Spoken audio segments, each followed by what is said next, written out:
একটা বড় আক্ষেপর কথা, আফসোসের কথা যে মাইসে ফুলি বাগনি বিয়া দেন। এই ফুলি বাগনি বিয়া দেওয়ার পরে বিয়া দিতে সময় পরে তো বাদে বিয়া দিতে সময় খাওয়ানি লাগবো, ফিরা খাওয়ানি লাগবো, প্যান্ডেল বানানি লাগবো, বা আমরাও বানাই আর গরু হাঁটা লাগবো, খসি আনা লাগবো, খাওয়ানি, এই সমস্ত শরীয়তে নিষেধ দিছে। শরীয়তে তার কোনো ইজাজত দিছে না। মখতসর যদি দেখা যায় কোনো জুলুম হয় না, কইনা বেটির বাড়িত বাহ বাইর কোনো জুলুম হয় না, তে মখতসর এক দাওয়াত খাওয়াক কই দাওয়াত ঠিক আছে। কিন্তু আমরা যেভাবে লাখ লাখ টাকা খরচি আর প্যান্ডেল বানাইতে লাখ টাকা 50,000 টাকা খরচ করি, তা সমস্ত ইসরাফ না যাই খরচ। এরপরে আবার বিয়া দেওয়ার পরে ফিরা দেও, ফিরা খাওয়াও, দাম দিয়ে লই আইবা, তান বনি জামাই বা তান দুষ্বন্ধু অকল 10 জন 5 জন লুঙ্গি দেওয়া লাগবো, কাপড় দেওয়া লাগবো। এই যে জুলুম আমরা মধ্যে চলে, এই সমস্ত জুলুমর খিলাফ শরীয়ত, কোরআন আর হাদিসে তার কোনো ইজাজত দিছে না। এরপরেও আবার কিতা বলে আম খাটলির সময় আম খাটলি দেওয়া লাগবো, মশা দেওয়া লাগবো, চুঙ্গা ফুলিয়া দেওয়া লাগবো, কত জাতর সমস্যা। এই সমস্ত শরীয়ত বিরোধী, হাম শরীয়তর আদেশ নাই। এর মধ্যে আবার প্রশ্ন আইছে কিতা যে হলিরে সম্বন্ধিকরে বা হৌররে জুলুম করার যৌতুক দিবা লাগিয়া, যেমত বাইক এখান লাগে, টেকাত 20,000 লাগে, ফার্নিচার লাগে, আরও কোনটা লাগে, এই সমস্ত শরীয়তর তরফ থাকি আমরা জুলুম করিয়ার, শরীয়তের উপরে জুলুম করিয়ার। এই জুলুমরে আল্লাহ কোনোদিন বরদাস্ত করেন না। ওই তো পারে যে বিবিরে তুমি বিয়া করি আনছো, তানে যে খরচিতে যা দিতে সময় যে খরচিস হইন, ও ঋণ যেগুণ আছে ওগুণ মারতে পারডা না।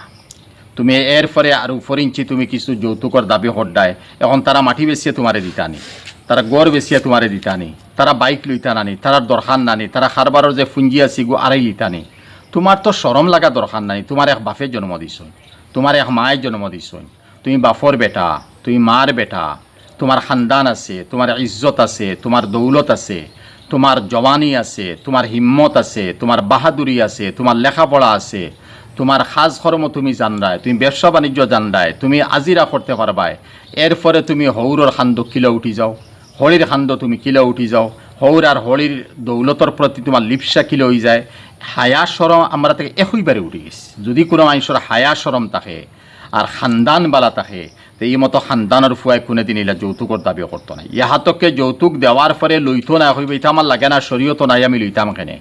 তা আমি ওখান বুঝলাম না যে আমরা নজওয়ান হলর হায়া সরম লাজ একইবারে নাইনি, যে আমি একজনে তার ফুলি বিয়া দিল করি আমি এখন বাদে আবার দাবি চালাইতাম, এর আগেও দাবি চালাইতাম। তোমার বই নিতো আছে, তুমি তো একদিন বড় হইয়া বিয়ার সাথে খরচ বা করবাই, তোমারও তো ফুলিন সাদি দিতাই, তখন তো আরও বড় জুলুম তোমার উপরে আইব। তুমি ওদিকে জুলুমর দরওয়াজাটা বন্ধ করিলাও, আল্লাহ অটোমেটিক তোমার উপরে থাকি তোমার ফুলিন বিয়া দিতে সময় দরওয়াজা বন্ধ করব। নতুবা দরওয়াজা খুলে হয়েছে আর দরওয়াজা কোনোদিন বন্ধ হইতো নাই। দরওয়াজা বন্ধ করার চেষ্টা করুক, জুলুম করবা না, শরীয়তে মানে না। আর আল্লাহ রসুল্লে বেজার করিয়া এই ঘরের মধ্যে ফিতনা ঝগড়া আনবা না। দৈনন্দিন জিন্দগি চালক, আখেরাতর জিন্দগি চলতো, জন্নত যাইতো, একলগে তাখতা, হাসর মাঠের মধ্যে দেখো হইতো। অথবা খেয়াল করিয়া এহসান করুক এই মতো ফুলির খানদানের উপরে, গড়ালার উপরে, যাতে আপনি যেখানে করিলেইছেন আর ভবিষ্যতে করতা না। আর যারা নজওয়ান হলা আছি, আমরা এখন মন তো বিয়া করছি না, বিয়া করতাম প্রস্তুতি চলের, আপনারা গেছে আমার বড় অনুরোধ, বহুত অন্তর থেকে অনুরোধ করিয়ার, হে নজওয়ান ভাই নকল, আল্লাহ আপনার তোর ইজ্জত দিছেন, দৌলত দিছেন, জওয়ানি দিছেন, শিক্ষা দিছেন, বিবেক দিছেন, বুদ্ধি দিছেন, সাজ খারবারের তরিকা আপনারা জানতরা। আপনারা যেন সাদি করবা হইবা, আমরা পাত্রী পছন্দ করার পরে হইবা, আমার তরফ তাকিয়া কোনো ডিমান্ড নাই, আর আপনারা আমারে কোনটা দিবা না।